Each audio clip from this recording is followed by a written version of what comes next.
When a baby is born, elders say the new life is a sacred gift from Creator, a sacred gift that must be honored and respected.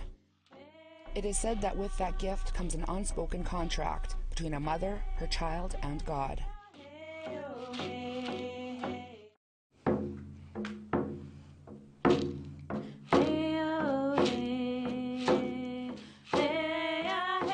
But right now in Canada, the reality is more and more Indigenous babies are being brought into the world by addicted mothers.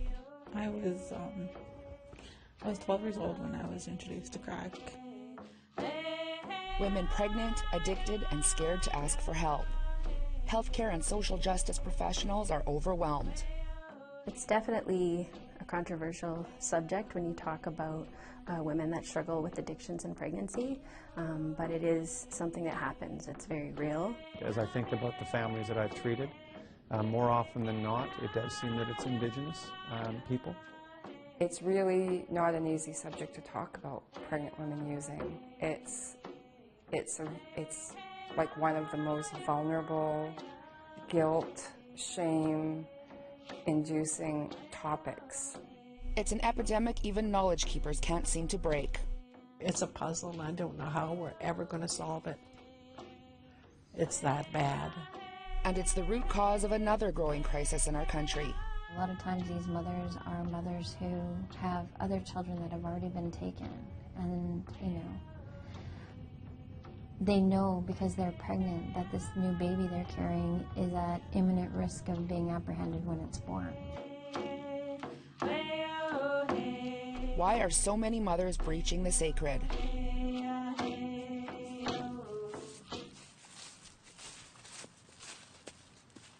I was so high that I wouldn't be able to be around people. I'd isolate myself in the room and get high because I felt this like guilt, and I felt so like my self-esteem was so low. It felt like really ugly inside and out. Deidre Bittern has struggled with addiction since she was a child. It started with experimenting with friends and escalated quickly. By the time she was in her early 20s, it was out of control. I started getting into needles, and it was really bad. Now at 28 years old, Bittern is the mother of 5 and has been sober for nearly a year. The last time she used was the night she was arrested and charged with assaulting a police officer. I didn't know I was pregnant, and that night, like, I won $1,200 on slots, and I was getting high, and I did a shot in the neck, and that was the last time I got high, was in the neck, and I was already a month pregnant with her. Bittern spent a few months behind bars and managed to get clean. She believes that time spent in jail was a divine intervention. Pray. Even when you're getting high, pray. That's what I used to do. I'd get high. I'd get myself so high, and I'd go and sit by the tree, by the river, and pray for myself.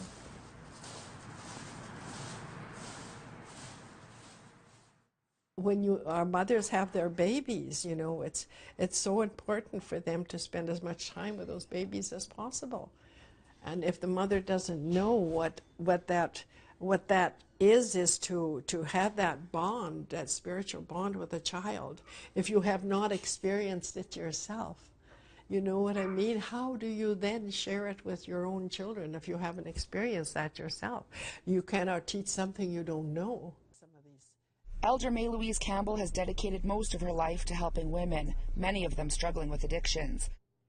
She says there are many teachings about pregnancy and birth that have been lost. It was that bonding with the baby that was so crucial. That spiritual bonding. And all through her pregnancy, she was told always to talk to the baby, to sing to the baby. And the husband would have been taught never do anything to upset her, because whatever she feels, the baby feels. So our people were very wise.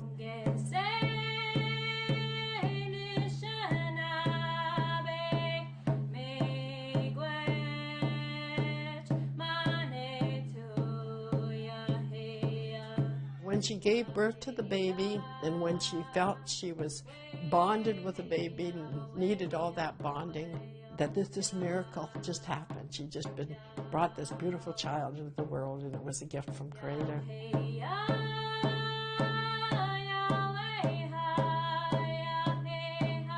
And when she was ready, then she would wrap the baby up in the bundle and go into the village, and they would be waiting for her, and it was celebrated.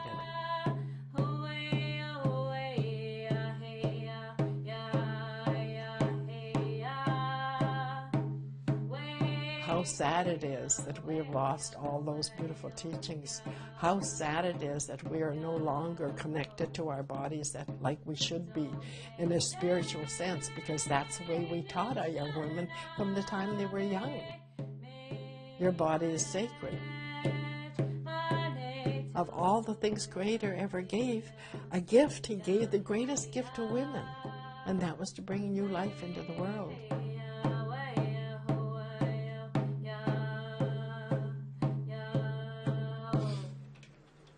She was only 13 when she got pregnant for the first time.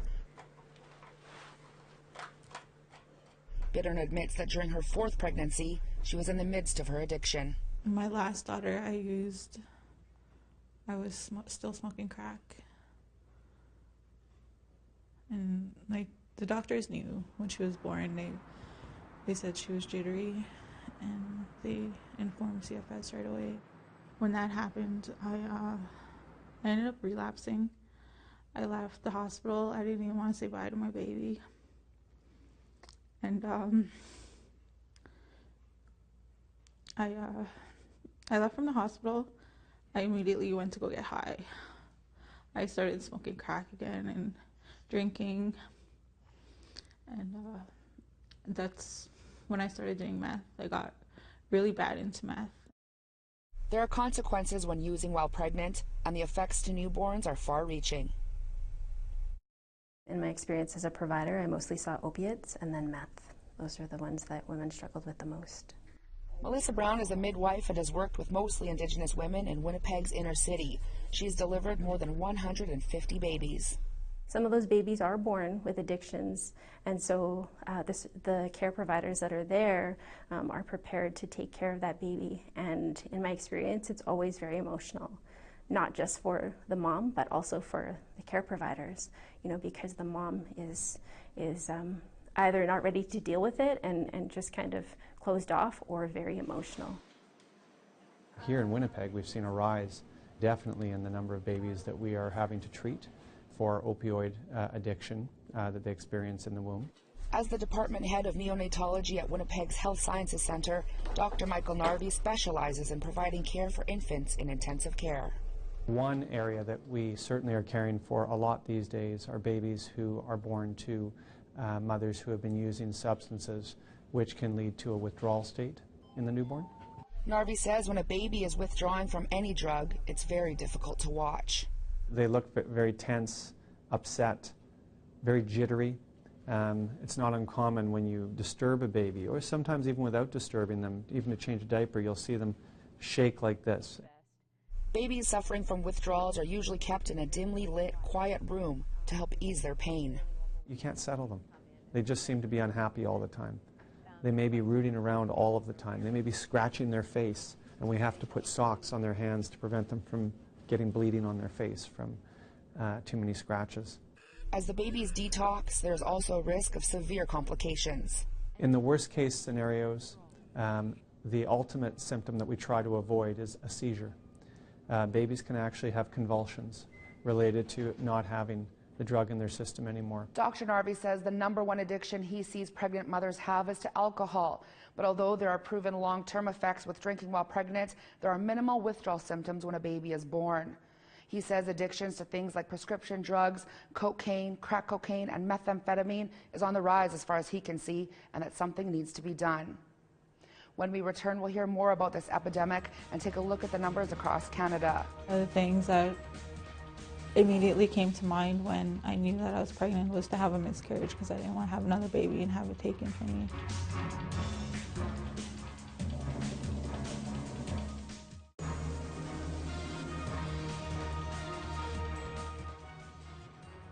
Once an addiction is broken, mothers who've used during their pregnancies often face the issues that come with healing. Things like guilt, shame, and anxiety. Now that I'm sober, I'm constantly thinking about that. Like, how can I prevent my kids from growing up the way I did? How can I make sure that they have a good life, or at least some good teachings to pass on when I leave this earth? Using drugs while pregnant is a touchy subject, but it's a reality for many Indigenous women. People on the front lines of the crisis say it's time to break the silence. Healthcare professionals. When we're dealing with people with addictions, it's just a symptom of pain. There's other things going on in their lives. Child welfare experts. We treat mothers who are addicted horribly for the most part. And, you know, when we are addicted, it's typically because we've experienced some trauma or tragedy as a child. And social justice workers. We have women that are alone. We have women that are addicted. We have women that have trauma. Deidre Bittern remembers witnessing dysfunction in her home when she was a child. They would party a lot, and my dad would beat my mom a lot. I remember hiding in the rooms, and my sister would hide us in the rooms while my dad beat up my mom. And it's a common story. I think that there is some intergenerational trauma at the core of the issues here, and there's a cycle, and we need to break it. Annetta Armstrong is the executive director of Winnipeg's Native Women's Transition Center. She's seen the worst case scenarios here. But we've had babies, we've had babies born with the shakes and methadone babies. As a mother, she says it's heartbreaking to see little ones suffer. Well, I've seen babies born with the withdrawal, the shakes. It almost looks like they're in pain, physical pain. Very sick babies. In her opinion, the mothers she works with are often just as helpless as their babies. There's no doubt in my mind that women don't want to be using substances while they're pregnant. Every woman that is suffering from this isn't choosing to suffer with her addiction while she's pregnant. She's feeling horrible, guilty, broken. And that's when we need to pull them in and give them that extra strength. It's a problem all over Canada. We're seeing more admissions. Back at the Children's Hospital Research Institute of Manitoba, Dr. Michael Harvey says even as a trained professional, he's affected by this widespread problem. It's not easy. It's hard to watch, as I said, and you just have to imagine somebody who's suffering. And that's what you see. A baby withdrawing from cocaine often suffers from tremors and low birth weight. Babies born addicted to opium-based painkillers known as opiates, like morphine, codeine, and heroin, and synthetic opioids like OxyContin, Percocet, and fentanyl, suffer many of the same withdrawal symptoms. Shrill cries, uncontrollable shaking, sensitivity to light. They are virtually inconsolable.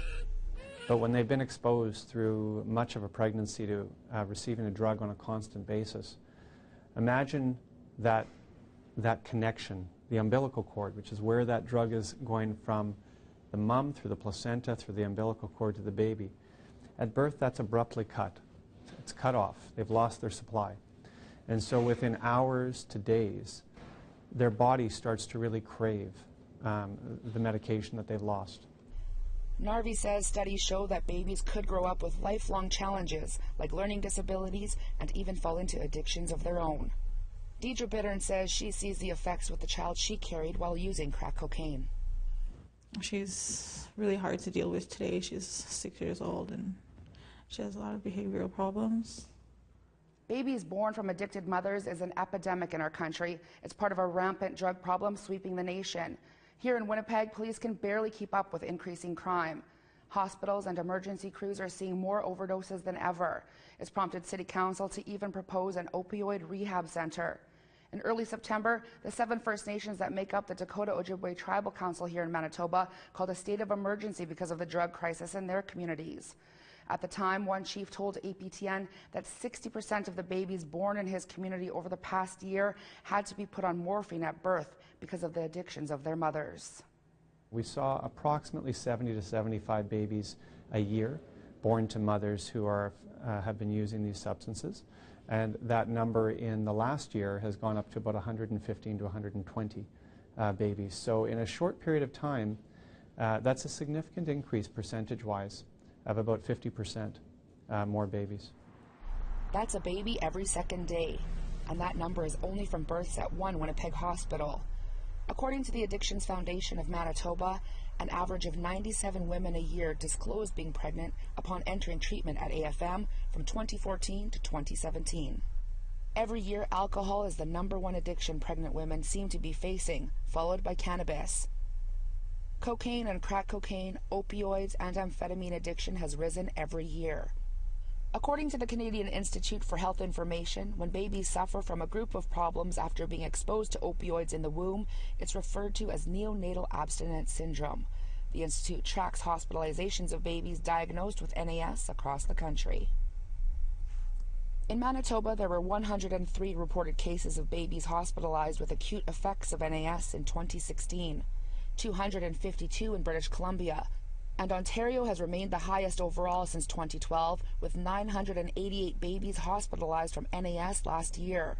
And this crisis goes hand in hand with another growing problem. I got letters saying that all my kids were going in permanent, and I didn't care at the time because I was getting high. Child welfare agencies are answering birth alerts daily. Doctors are able to track and report through a system that records prescriptions and patients enrolled in the methadone program. Once a woman and her children are involved in the child welfare system, they are often closely monitored, especially if addiction plays a role in initial contact. Manitoba's First Nations family advocate says she's seeing babies apprehended at birth every day. The current rate in Manitoba sits at about 400 apprehensions a year. One time we were there for an hour and a half and 5 newborn babies were taken. We know right now, just in the last month and a half, we have 12 expecting moms who've come through our doors that believe there are birth alerts on their babies. There are 1,100 children in care in Manitoba. An estimated 90% of those children are Indigenous. We think about, the last 150 years where we've had our children stolen. That's a contributor. And when I think about mothers, if they're ever going to want to heal or address trauma or tragedy, the answer isn't to take their child on top of that. Morgan says it's to the point that women feel so helpless they're ending their own lives, just since taking on her position less than 2 years ago. We've learned of 14 mothers who've taken their lives because their children were taken. Morgan says children are dying too. In a report released by 2 of Manitoba's 4 child welfare authorities last year. From 2011 to 2016, and the count was 304 children passed away, and that was either due to suicide, homicide, accidental death, or medical. Right now, the First Nations Family Advocate Office is working with leadership like the Assembly of Manitoba Chiefs to create legislation that will put a stop to the rising number of newborns being apprehended here in Manitoba. Even non-Indigenous health professionals are of the opinion that babies born from addicted mothers are better off staying in the care of their parents. Is if we can keep mothers and fathers and their babies together, we know that there are benefits there. We know that if we provide skin-to-skin care, if you take a baby who's withdrawing and you put them against the mother or even the father's skin, their naked chest, and you hold them there and comfort them there, the symptoms they have tend to go down. Another thing that can be very, very helpful for babies is to breastfeed. So what resources are available to pregnant women who want to break their addictions? Melissa Brown believes mainstream options just aren't working. And so I guess what I found in my practice was that a lot of women avoided getting prenatal care because they felt like they were judged, they felt like they were mistreated, and then especially the women that I worked with were majority Indigenous. So on top of that, they felt like they were discriminated against, and they had lots of experiences of racism. She believes reaching out to women is the first step. We can talk about what we think women with addictions need, but they know what they need. You know, we need to talk to them and empower them to be a part of that planning as well. Annette Armstrong agrees. I think that our women can start helping each other through this as well. The best people to help our women are our women. Since 1979, the Native Women's Transition Center has helped Indigenous women exiting the prison system, struggling with addiction, or leaving abusive relationships. They have 3 residential sites where women and their children can heal. We offer like parenting, family violence, addictions awareness, relapse prevention, compulsive coping, which is a positive coping skills, some trauma-related programs, and practical skills, life skills. But they only have room to accommodate 80 women and their children at a time. Let's create a place for our women that are pregnant. Let's have grandmothers there and teachers and our midwives, and let's bring them here and let's work with them. Elder Campbell envisions a space that will provide all the necessities an expectant mother would need. If they knew that there was a place that they come to when they realized they were pregnant, where they could get all the help in the world, and it was totally a traditional, loving place run by Indigenous peoples, midwives and doctors and family and grandmothers, they would respond to that. The prevention that we need to really look at, whether it's an Indigenous person or whether it's a non-Indigenous person, we need to get at the root of the problem. Because we can throw lots and lots and lots of money and resources to helping people deal with their addictions, but what if we could stop the addiction from ever happening? That would be the best thing for the babies overall. I have a lot of hope, actually. As daunting as everything is and as bleak as everything is, people are becoming aware. There's a lot of really strong women out there that are working really hard for that good life. Smudging every morning and sharing in circle helps me a lot. Just knowing that I'm with other women that are going through the same thing. I'm grateful for sobriety, for the place that I'm at. I'm glad I'm safe. I'm really happy that me and baby got in here when we did. So is she.